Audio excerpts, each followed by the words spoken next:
Eric Salahab here, online instructional coach, and I want to take just a few minutes in this screencast to talk about ways of presenting complex information to students about assignments.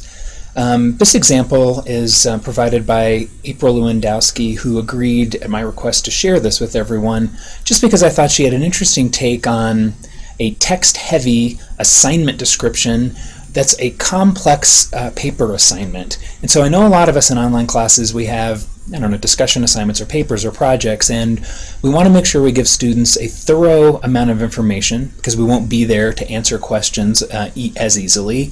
And so we end up packing a lot of information into a document, and then students struggle sometimes to pick out the main points or to follow it. I think what April does here is something that any of us could do. It's relatively low stakes in terms of technology. You could create this with Word. You could also create something like this with Microsoft Publisher. But what April really does is just, I think, help students follow her thread of what's important through this long document. And so this is an example from week 6. They're beginning to talk about a new essay about identity, and so she's talking about the background, checking in, and if I scroll down a little bit, she wants students to look at examples, and she's saying the final product will take an audio form, and so she definitely wants students to get a sense of what that is like. She provides some links to YouTube here, and that's pretty simple, just an embedded link. And I really like this starring this example from her student with this arrow, and this image, when this is an online document, is a link, right? So you click on that and the document pops up, or the video pops up. I'm just going to keep scrolling down. Note use of a different font size here to maybe draw students' attention in. Different fonts and different colors to make sure students are picking out. There are 3 discussions. Topic 1, April's really clear what's required in the primary post, and then offering an example, and she doesn't just offer the example, she actually tells students what she's doing. She's offering an example. So if they had scrolled past that, they get down and say, oh, well, maybe I should go read that example. She tells students what they need to do in terms of responses on this topic and gives the deadlines.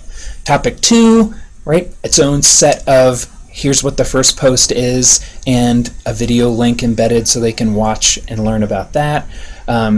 Make a quiz for your classmates and how to run the responses. Again, she's pulling out what's due and when, and there's actually an extra credit assignment down here at the bottom where students are supposed to go to thisibelieve.org.